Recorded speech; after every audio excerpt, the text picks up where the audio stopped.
Guys thumbnail দেখে তো বুঝেই গেছেন যে কি নিয়ে অ্যাকচুয়ালি ভিডিও হবে। আজকে কিন্তু আবারও আমি বিএসএনএল ভার্সেস জিওর একটা কম্পারিজন ভিডিও বানাচ্ছি যে কার স্পিড কত। গত ভিডিওতে আমি জিওকে একটা আনফেয়ার অ্যাডভান্টেজ দিয়েছিলাম, যেটা হচ্ছে জিওর 5G অন করে, অর্থাৎ দুজনেরই কিন্তু আমি ফুল পোটেনশিয়াল আপনাদের দেখিয়েছিলাম যে অ্যাকচুয়ালি দুজনেরই একদম হাইয়েস্ট পোটেনশিয়ালে কে কত বেনিফিট আপনাকে দিচ্ছে। শুধুমাত্র প্রাইসটা দেখলেই তো হবে না, তার যে পোটেনশিয়াল বেনিফিট, ম্যাক্সিমাম যে বেনিফিট, সেটা কিন্তু আপনাদের দেখানোর জন্য ওই ভিডিওটা বানিয়েছিলাম। বাট আজকে আমি যেটা করেছি সেটা হচ্ছে জিওর 5Gটাকে অফ করে দিয়েছি এবং বিএসএনএল 4G এবং জিও 4G দুটোরই কিন্তু একটা ধামাকাদার একটা কন্টেন্ট নিয়ে চলে এসেছি আপনাদের সামনে এবং কম্পারিজন ভিডিও নিয়ে এসেছি, স্পিড টেস্ট ভিডিও নিয়েছি আপনাদের জন্য।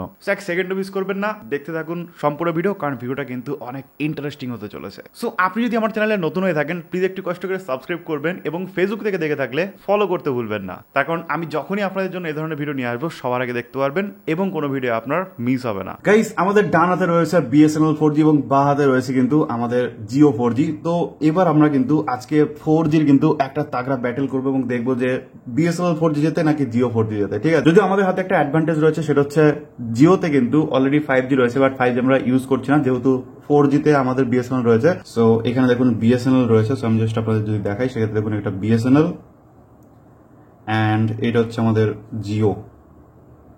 সো চলুন 3, 2, 1 অ্যান্ড স্টার্ট। সো গাইস এইবার দেখুন 4G versus 4G and BSNL কিন্তু অলরেডি 10 Mbps এর কাছাকাছি টানছে এবং 10 Mbps হয়েও গেছে, আর জিও সেখানে কিন্তু 30 Mbps টানছে কন্টিনিউয়াসলি। ঠিক আছে, সো আপলোড স্পিডটাও দেখা যাক যে কে কত টানে। Okay, so upload speed already 1 Mbps করে টানছে এবং এখন একটু কমে গেছে, এখন হাফ Mbps হয়ে গেছে। আর ওদিকে কিন্তু আমাদের জিও টানছে প্রায় 0.2 Mbps, মানে 200 kbps করে টানছে। ওকে, সো আমাদের ফাইনাল রেজাল্ট এখানে চলে এসেছে, আমরা একটু দেখে নিই। আমাদের বিএসএনএল যে স্কোরটা করেছে সেটা হচ্ছে ডাউনলোড স্পিড 10.5 Mbps এবং আপলোড স্পিড হচ্ছে 0.62 Mbps। আর সেই জায়গায় আমরা যদি দেখি জিওকে, তো জিওর ডাউনলোড স্পিড হচ্ছে 28.77 Mbps আর আপলোড স্পিড কিন্তু খুবই কম, যেটা মানে খুবই বাজে একটা আপলোড স্পিড, সেটা হচ্ছে 0.26 Mbps। ঠিক আছে, তো স্থান ভেদে আলাদা আলাদা হতে পারে, বাট এখন আমি যে স্টুডিওতে বসে ভিডিও বানাই সেইখানে কিন্তু এইরকম স্পিড দিচ্ছে অ্যাকচুয়ালি দুটো সিম, এবং কোয়াইট ইমপ্রেসড কিন্তু আমি বিএসএনএল দেখে যে প্রাইসটা হাফ হওয়া সত্ত্বেও কিন্তু এতটা ভালো নেটওয়ার্ক আমরা পাচ্ছি বিএসএনএল এর কাছ থেকে। গাইস রেজাল্ট দেখে আপনি যেমন শক হয়েছেন আমি নিজেও কিন্তু ততটাই শক হয়েছি। তার কারণ হচ্ছে বিএসএনএল যেভাবে 4G ছড়াচ্ছে সেক্ষেত্রে কিন্তু বিভিন্ন জায়গায় অলরেডি 4G চলে এসেছে এবং আমাদের জায়গাতেও কিন্তু 4G চলে এসেছে, এবং যার ফলে আমরা যেটা দেখলাম যে 10-12 Mbps অবধি কিন্তু বিএসএনএল আরামসে উঠে যাচ্ছে, যেখানে জিও কিন্তু মোটামুটি 30 Mbps এর কাছাকাছি কিন্তু ঘোরাফেরা করছে। বাট এদের যে প্রাইস ডিফারেন্স সেটা কিন্তু প্রায় অর্ধেক, 50% কিন্তু প্রাইস ডিফারেন্স রয়েছে।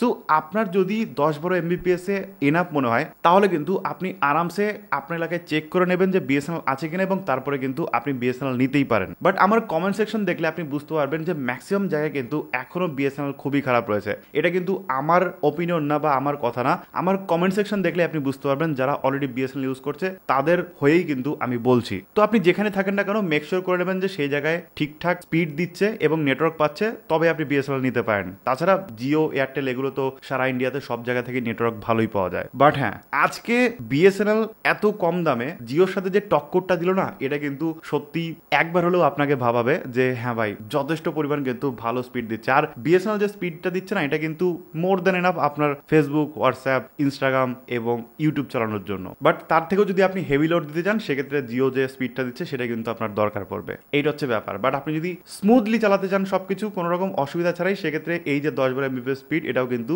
যথেষ্ট ভালো। মানে বিশ্বাসও হচ্ছে না আমার এখনো যে অ্যাকচুয়ালি বিএসএনএল জিওকে হারিয়েছে, সে আপলোড হোক আর ডাউনলোড হোক একটা সেক্টরে তো হারিয়েছে, এটাই হচ্ছে ব্যাপার, মানে অবিশ্বাস্য ব্যাপার ঘটে যাচ্ছে। তো ভিডিও দেখে যদি আপনার 1% লাভ হয়ে থাকে এবং 1% ভালো লেগে থাকে সেক্ষেত্রে অবশ্যই একটা লাইক করবেন আর কমেন্ট করে জানাবেন যে এই ধরনের ভিডিও আরো চান কিনা, এবং আপনার যদি মনের মধ্যে কোনো কোশ্চেন থাকে বা কোনো কিছু নিয়ে ভিডিও দেখতে চান সেক্ষেত্রে আমাকে কমেন্ট করে জানান, আমি সেই বিষয়ের উপরে কিন্তু ভিডিও বানিয়ে দেবো। থ্যাংক ইউ সো মাচ পুরো ভিডিও দেখার জন্য, দেখা হবে নেক্সট ভিডিওতে। টাটা।